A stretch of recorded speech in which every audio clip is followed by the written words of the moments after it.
ഒരു children's film ചെയ്തിട്ടുണ്ടല്ലോ, mini എന്ന് പറയുന്നത്. അതിപ്പം കുട്ടികളുടെ ഫിലിം എടുക്കാനിടയായ ഒരു കാരണം എന്താ? അതായത് ഈ ചിൽഡ്രൻസ് ഫിലിം പലതും ഞാൻ കണ്ടല്ലോ, പലതും കണ്ടപ്പോൾ ഈ വലിയ മറ്റേ മൂവീസിനേക്കാളും കൂടുതൽ അട്രാക്ഷൻ കിട്ടിയിട്ടുള്ളത് ഈ ഫിലിമിനാണ്. ഈ അടിപിടി, അക്രമം, ബോംബ്, ഇതൊന്നും അല്ലാതെ ഈ മനുഷ്യ ജീവിതവുമായിട്ട് ബന്ധമുള്ള പടങ്ങളിൽ കുറേ പടങ്ങൾ ഒഴിച്ചു കഴിഞ്ഞാൽ നല്ല കുട്ടികളുടെ പടങ്ങൾ ആളുകൾക്ക് ഇഷ്ടമാണ്. ആൻഡ് നല്ല ചിൽഡ്രൻസ് ഫിലിം എടുത്താൽ ഈ കുട്ടികൾക്കും ബെനിഫിറ്റ് ഉണ്ടാവും. സർ, മെയിനായിട്ട് നായകനായിട്ടല്ലേ ചെയ്തിരിക്കുന്നത്? ഹീറോസ് ഒക്കെ ആയിട്ട് ഒരുപാടില്ലേ? ഒരുപാടുണ്ട്. ആന്റി ഹീറോസ് ആയിട്ട് ചെയ്തിട്ടുണ്ടല്ലോ.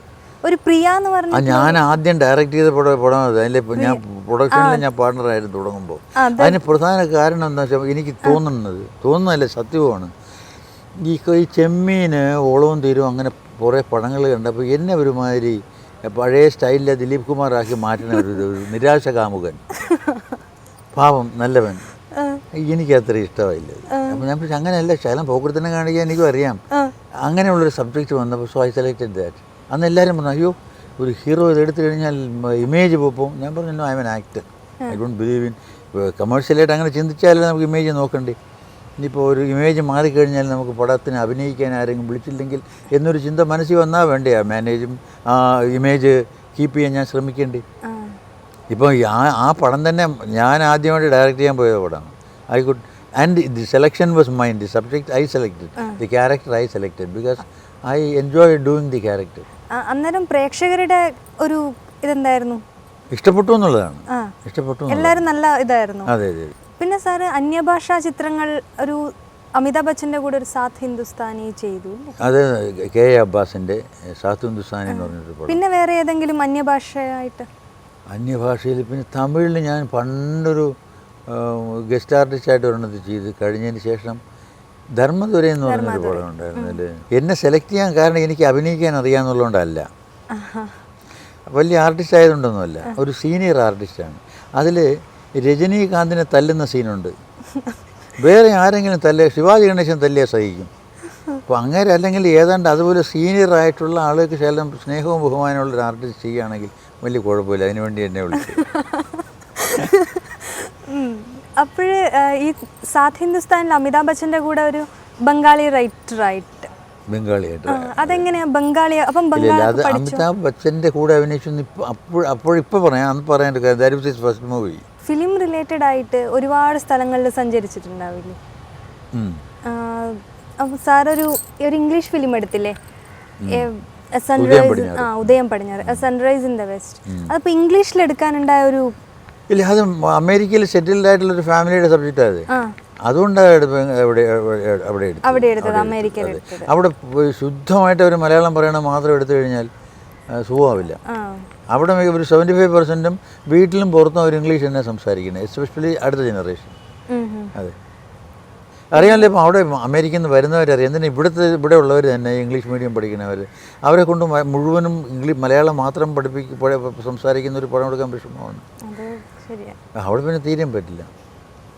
അവിടുത്തെ ഈ സെക്കൻഡ് ജനറേഷൻ അവിടെ ചെന്ന് സെറ്റിൽ ചെയ്ത് അവർക്കുണ്ടായ മക്കളെ, അവരുടെ മക്കളെ അവരെ വെച്ചിട്ടൊരു ശുദ്ധമായ മലയാളം സംസാരിക്കുന്ന ഒരു സിനിമയെക്കുറിച്ച് ചിന്തിക്കാൻ നോക്കില്ല. അവർ സംസാരിക്കുന്ന പോലും നിങ്ങളെല്ലാം പറയണ ഒരു മംഗ്ലീഷ് ഉണ്ടല്ലോ, അത് സഹിക്കാം. അതിനേക്കാളും അവർക്ക് അത്ര പോലും പറയാൻ ഒക്കില്ല. അപ്പം സാറിന് ഏതൊക്കെ ഭാഷകൾ അറിയാം? അങ്ങനെ ഭാഷ അറിയാമെന്നുള്ളത്, ഇംഗ്ലീഷ് അറിയാം, ഹിന്ദി അറിയാം. പിന്നെ തമിഴ്നാട്ടിൽ വളരെ നാളുണ്ടായിരുന്നു ആസ് എൻ ആക്ടർ. ആദ്യമൊക്കെ മദ്രാസിലായിരുന്നല്ലോ ഷൂട്ടിങ്ങൊക്കെ. ഇപ്പോൾ തമിഴ് അറിയാം. ഈ എല്ലാം കൂടെ ഒന്ന് ചുരുക്കി പറഞ്ഞാൽ ഒന്നും അറിഞ്ഞൂടാ, എല്ലാം കുറച്ച്. അതെ അതെ അതെ. പക്ഷെ അറിയാന്നുള്ള കുറച്ചാണ്, കുറച്ചല്ല. സർ, ഒരു പേഴ്സണൽ ക്വസ്റ്റ്യൻ. ആരെങ്കിലും പ്രണയിച്ചിട്ടുണ്ടോ? അല്ല, പ്രണയം ഉണ്ടായിട്ടുണ്ടോ കോളേജിൽ പഠിക്കുന്ന? അങ്ങനെയൊന്നുമില്ല. ഒരു എന്തോന്ന് അറിയാൻ പാടില്ല. അങ്ങനെ പ്രണയിക്കാനൊരു സമയം കിട്ടാത്തതാണോ അത് ഉള്ളിൽ പ്രണയമില്ലയോ എനിക്കറിയാൻ പാടില്ല. അപ്പം ഒരുപാട് പ്രണയ ജോഡികൾ ഉണ്ടായിട്ടുണ്ടല്ലോ.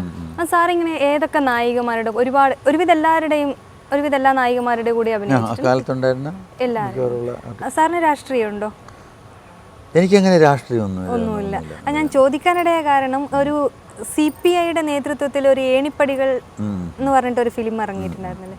എന്തായിരുന്നു സാധാരണ ഒരു പാർട്ടി നടത്തുന്ന പ്രൊഡ്യൂസ് ചെയ്യുന്ന ഫിലിമും ഒരു വ്യക്തി പ്രൊഡ്യൂസ് ചെയ്യുന്ന ഫിലിമും തമ്മിൽ എന്തെങ്കിലും ഒരു അഭിനേതാവ് എന്നുള്ള രീതിയിൽ എന്തെങ്കിലും ഒരു ഡിഫറൻസ് ഫീൽ ചെയ്തിട്ടുണ്ടായിരുന്നു? ഇല്ല, പാർട്ടിയാണ് എടുക്കുന്നതെങ്കിൽ ഇതിൻ്റെ പുറകെയുള്ള ഒരാളായിരിക്കുമല്ലോ. ഓക്കെ. അല്ല പാർട്ടിയിലുള്ളവരെല്ലാം കൂടെ ഒന്ന് ഡിസൈഡ് ചെയ്തിട്ടില്ലല്ലോ. അങ്ങനെയല്ലല്ലോ, അങ്ങനെയല്ല ആ ഫിലിം വന്നത്. ഈ പാർട്ടിയിൽ ഇതിൽ വരാൻ കാരണം ആസ് എൻ ആർട്ടിസ്റ്റ് ചെയ്യുന്നപ്പോൾ അവരുടെ ആദ്യത്തെ പടം ഏണിപ്പൊടികളിൽ ഞാൻ അഭിനയിച്ച് അല്ലേ. തോപ്പിൽ ഭാസിയുടെ പല പടങ്ങളിലും എഴുതിയ പടങ്ങളിലും ഞാൻ അഭിനയിച്ച്. അപ്പോൾ ഈ KPSCയിൽ ഭാസിക്കുള്ളൊരു ബന്ധമുണ്ടല്ലോ. പിന്നെ ONV കുറുപ്പിൻ്റെ സീനിയറായിട്ട് പഠിച്ചയാളാണ് യൂണിവേഴ്സിറ്റി കോളേജിൽ. ഇവിടെ ഇതിൻ്റെ KPSC ഫിലിംസിൽ വളരെ ആക്റ്റീവായിട്ടുള്ള ഒരാളല്ലേ. അപ്പോൾ അവരൊക്കെ കൂടി ഈ ഞാൻ അഭിനയിച്ചതിൻ്റെ കയറപ്പ് വേറൊന്ന്, ഞാൻ 2-3 പടം എടുത്ത പടം അപ്പം ഒരു തിരക്കേടില്ലാത്ത ഡയറക്ടർ എന്നുള്ള പേരുണ്ടായിരുന്ന ആ കാലമായിരുന്നു. So they asked me to direct a film. അങ്ങനെയാണ് നീലക്കണ്ണുകൾ ഡയറക്റ്റ്. നീലക്കണ്ണുകൾ